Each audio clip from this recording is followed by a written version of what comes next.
थोड़ी शराब करो। मैंने अंग्रेजों के राज के बारे में सुना था, वो परदेसी थे, पर हिंदू धर्म खतरे में नहीं था। मुगलों के राज के बारे में सुना है, हिंदू धर्म खतरे में नहीं। अब कैसा हिंदू धर्म का राज है कि हिंदू धर्म खतरे में पड़ गया? मुझे बताइए, कौन कर रहा है इसको? कैसी सुरक्षा आपकी बताइए? आपको 12 साल से आप सत्ता में, आपको यही पता नहीं कि आपके खिलाफ मुकदमा चल रहा है?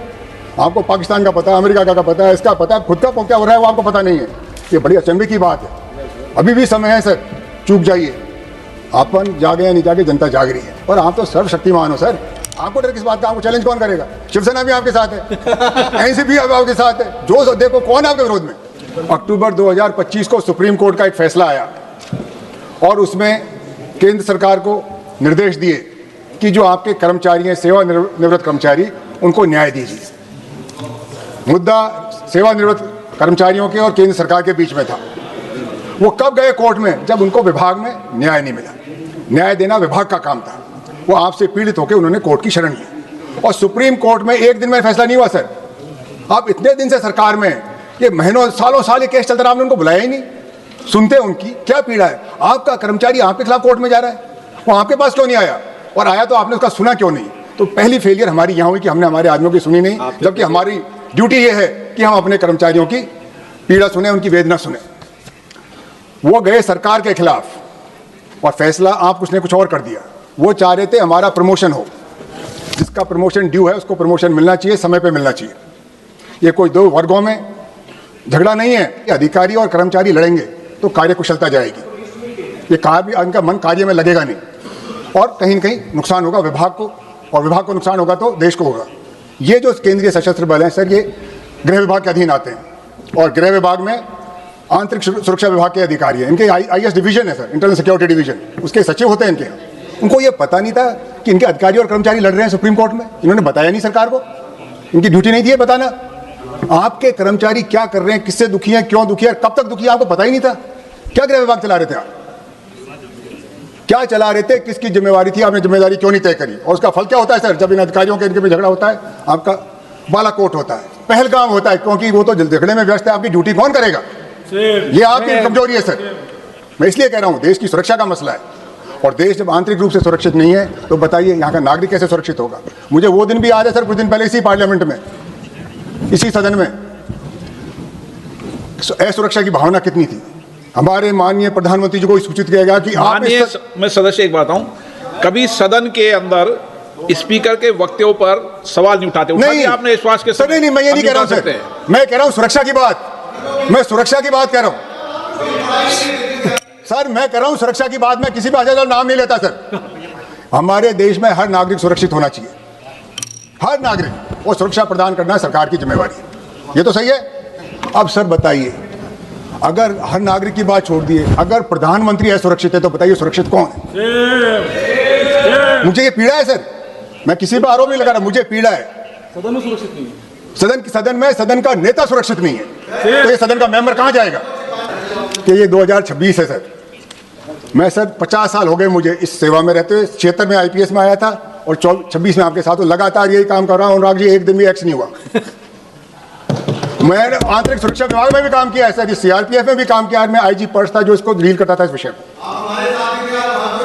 सर आंतरिक विषय में बोलने दीजिए ना, आंतरिक सुरक्षा पे आप क्यों पीड़ित हो रहे हैं सर?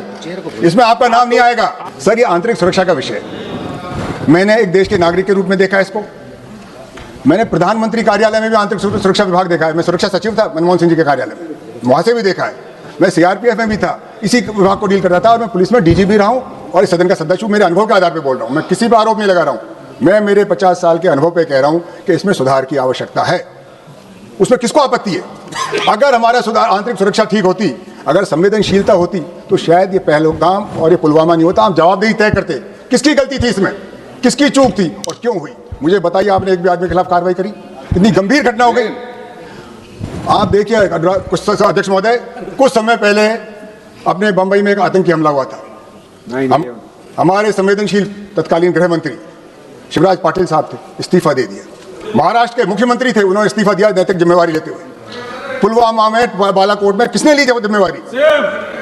मैं इसलिए कह रहा हूं, मैं किसी के आरोप नहीं लगा रहा हूं, जो हुआ जो आपको बता रहा हूं। ये फोर्स सर ना कांग्रेस ने बनाई ना बीजेपी ने बनाई। सीआरपीएफ 1939 में बनी थी। जब तो ये झगड़े नहीं हुए जब तो लोकप्रिय सरकार नहीं थी, क्योंकि वो सरकार चलाना जानते थे, अधिकारियों से काम लेना चाहते थे, ड्यूटी बांटते थे, जिम्मेवारी लेते थे। और ये असम राइफल सर, ये तो कौन सी 1800 और कुछ साल की बनी हुई है, जब भी चल रही थी। आज क्या हो गया, हम इस पर चर्चा करें कि एक क्या नौबत आ गई कि हमारे जवान, हमारी व्यवस्था को हम नहीं चला पा रहे। आरोप का नहीं है सर, ये पक्ष और विपक्ष का नहीं है, ये देश की सुरक्षा की जिम्मेदारी भारत के गृह विभाग में, ये मैं कह रहा हूँ। उसको हमको चर्चा करनी चाहिए पार्टी से ऊपर उठ के, और जो गलत है गलत कहें, सही को सही कहें। दिक्कत क्या है, सुरक्षा में चूक हुई है। उसके कारण यह है कि आपके अधिकारियों का और कर्मचारियों का सुरक्षा में मनी नहीं है, वो तो मुकदमे लड़ रहे हैं दूसरे के खिलाफ। जो एक दूसरे के घर में मुकदमे लड़ेंगे, वो घर कैसे चलेगा सर? ये है हमारा चिंता का विषय। तो मेरी सरकार से अनुरोध है कि आप इस बिल को, अगर आप बहुमत से पास करेंगे, आपका बहुमत है, पर उचित नहीं होगा। इस पर गहन चिंता हो, चर्चा हो और मंथन हो, और फिर जो सहमति बने उस पर आप निर्णय लें। अगर आप बहुमत के आधार पर करेंगे, आपका बहुमत आप करा लेंगे, पर क्या वो न्याय होगा?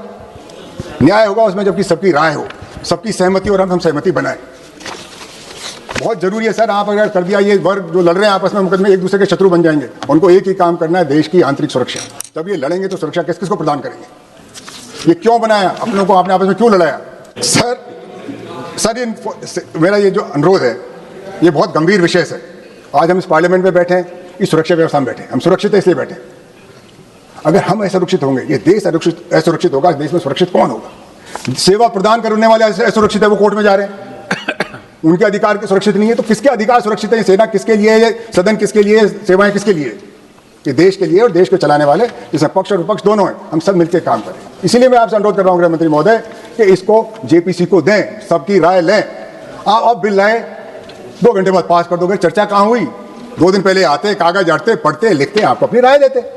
होना तो सदन को ही पास करना है। इसी क्या जल्दी पड़ रही है आपको कि आज के आज ही इसको पेश करोगे, आज ही पास करोगे? क्या हो रहा है? जनमत जानिए, लोगों की राय लीजिए, देंगे आपको राय। सर्विंग ऑफिसर भी देंगे, रिटायर्ड भी देंगे, कहीं भी सर।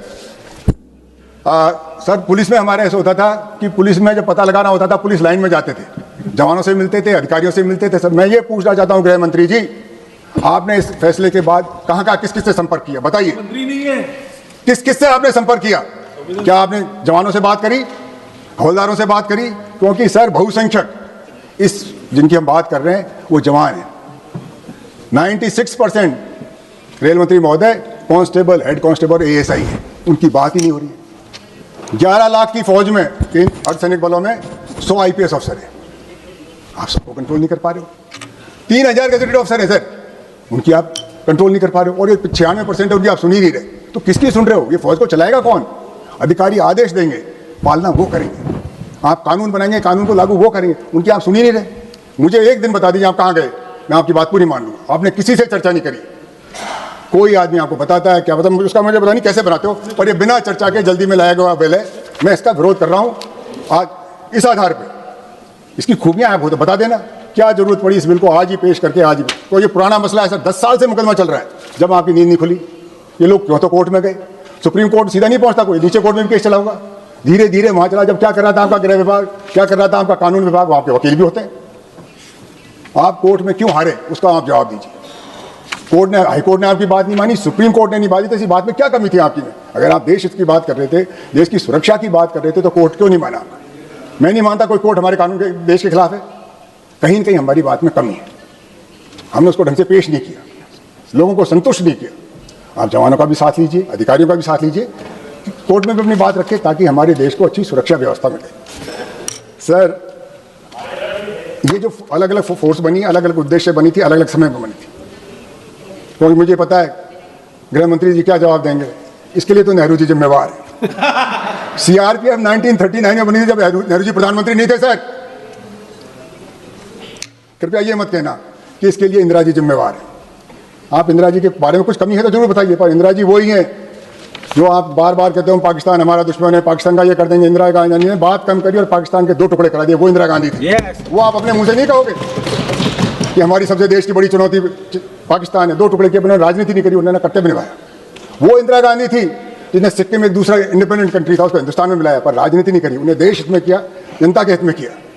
करना कुछ नहीं, बातें बड़ी बड़ी करनी, वोट भी नहीं मांगे, पटेल करना कुछ नहीं। मुझे बताइए क्या किया आपने, क्या किया? पाकिस्तान की कितनी इंच जमीन ली आपने? नहीं बात करोगे आंतरिक सुरक्षा की? आप तो इंदिरा जी ने कर दिया, नेहरू जी ने कर दिया, एक उन्होंने किया, उन्होंने देश को निर्माण किया, देश को आज़ादी दिलाई। इस पार्टी के वो सदस्य थे, कांग्रेस पार्टी के सदस्य थे, कांग्रेस पार्टी के बड़े नेता थे, नेहरू जी का भी योगदान था, गांधी जी का भी था, पटेल का भी था, और जितने हमारे स्वाधीनता संग्राम में तो सब पार्टियों का एक पार्टी का आंदोलन ही था, उसका नेतृत्व कांग्रेस पार्टी ने किया।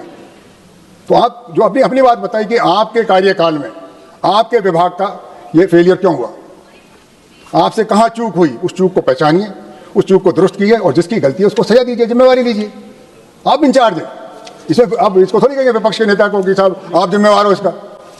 आपको 12 साल से आप सत्ता में, आपको ये पता नहीं कि आपके खिलाफ मुकदमा चल रहा है। आपको पाकिस्तान का पता है, अमेरिका का पता है, इसका पता है, खुद का क्या हो रहा है वो आपको पता नहीं है। ये बड़ी अचंभे की बात है। अभी भी समय है सर, चूक जाइए। अपन जागे या नहीं जागे, जनता जाग रही है। सर मैं एक उदाहरण देता हूं आपको, कुछ अश्विनी जी की समझ में आएगा।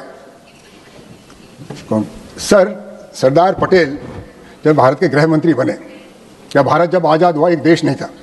अंग्रेज एक बिखरी हुई विरासत छोड़ के गए थे, राजा रजवाड़े थे, और अंग्रेज क्या कह के गए, आप हिंदुस्तान में रहना चाहो तो हिंदुस्तान में रहने लो, पाकिस्तान में जाओ तो पाकिस्तान चले जाओ, और आज़ाद रहने, स्वतंत्र रहना चाहो तो स्वतंत्र हो जाओ। ये सरदार पटेल थे जिन्होंने हैदराबाद को एक किया, गृह मंत्री के पद पे थे, वो एक किया। कश्मीर की आप जानते हो, राजा कहीं जाना चाहता था, प्रजा कहीं जाना चाहती थी, सरदार पटेल ने कहा हिंदुस्तान में रहना, पर हिंसा नहीं करी, उसकी राजनीति करी। जूनागढ़ गुजरात में सर, पता नवाब साहब क्या कहते थे, बेगम क्या कहती थी, और उन्होंने कहा नहीं, मैं हिंदुस्तान का गृह मंत्री, हिंदुस्तान के गृह मंत्री, इसको एक रखूंगा। हमारे बहुत सारे रजवाड़े थे, उन्होंने अपना कर्तव्य निभाया, धर्म निभाया, किसी पे बहाना नहीं बनाया, और सबको एक किया, अपनी कलम से, अपनी काबिलियत से, और सबके सहयोग से। आरोप लगाना किस पे? अपना देश है सर, पक्ष भी अपना है, विपक्ष भी अपना है, सेना भी हमारी है, अधिकारी भी हमारे हैं, कर्मचारी भी हमारे हैं। तो ये हमारे लिए बहुत जरूरी है सर। आप उस कुर्सी पे बैठे हुए हो जिसपे सरदार पटेल बैठे थे, वो सरदार पटेल जिन्हें राजा रजवाड़ों को, आप तो अपने मातहत कर्मियों की बात कर रहे हो, उनसे काम करवाया कि होना पड़ेगा। अश्विनी वैष्णव साहब जोधपुर साइड से आते हैं, वहां का राजा, युवा राजा, पाकिस्तान जाना चाहता था, वो पाकिस्तान की सीमा का था, और अंग्रेज उनको छूट दे के गए थे। उन्होंने कहा नहीं, कैसे मनाया होगा वो तो वही जाने, पर उन्होंने अपनी काबिलियत से मनाया। और जो नहीं माने सर, अध्यक्ष महोदय, अरे जी ये इतिहास में डिबेट नहीं हो रही। अध्यक्ष महोदय, अध्यक्ष आंतरिक सुरक्षा की बात हो रही है। आप कर्मचारी उनको नहीं रख सके। अरे सर, मैं आंतरिक सुरक्षा पे बात हो रही है, आंतरिक सुरक्षा पे बात हो रही है। उन्होंने आपसे, आपके मातहत कर्मचारी नहीं मान रहे, उन्होंने राजा रजवाड़ा को चुकाया, वो सरदार पटेल था, वो देश का गृह मंत्री था। ये है बात, इस बिल पे बात हो रही है ना, बिल पे बात करेंगे, बिल पे तो बात कर रहा हूँ। आंतरिक सुरक्षा की, बिखरे हुए देश को एक किया, आंतरिक सुरक्षित किया, सरदार पटेल ने किया, वो भारत के गृह मंत्री, वो भी गुजरात से थे, आप भी गुजरात से हो, आप भी गृह मंत्री हो, सब कुछ आप ही हो, सत्ता भी आपके, और आप तो सर्वशक्तिमान हो सर। आपको डर किस बात का? आपको चैलेंज कौन करेगा? शिवसेना भी आपके साथ है, एनसीपी आपके साथ है, जो देखो कौन है आपके विरोध में? ये कुछ लोग हैं, हम लोग यहाँ बैठे, पर हम राजनीतिक विरोधी हैं सर। देश के हित में हम भी आपके साथ हैं, वेरी गुड, देश के हित में आपके साथ है। तो मैं आपसे प्रार्थना करता हूँ सर, मैं इस बिल का विरोध करता हूँ, और इससे आपसे आग्रह करता हूँ, इसको जनमत के लिए जेपीसी को भेजें, व्यापक इस पर चर्चा करें, और फिर जो भी सहमति बने उस काम करेंगे। धन्यवाद सर।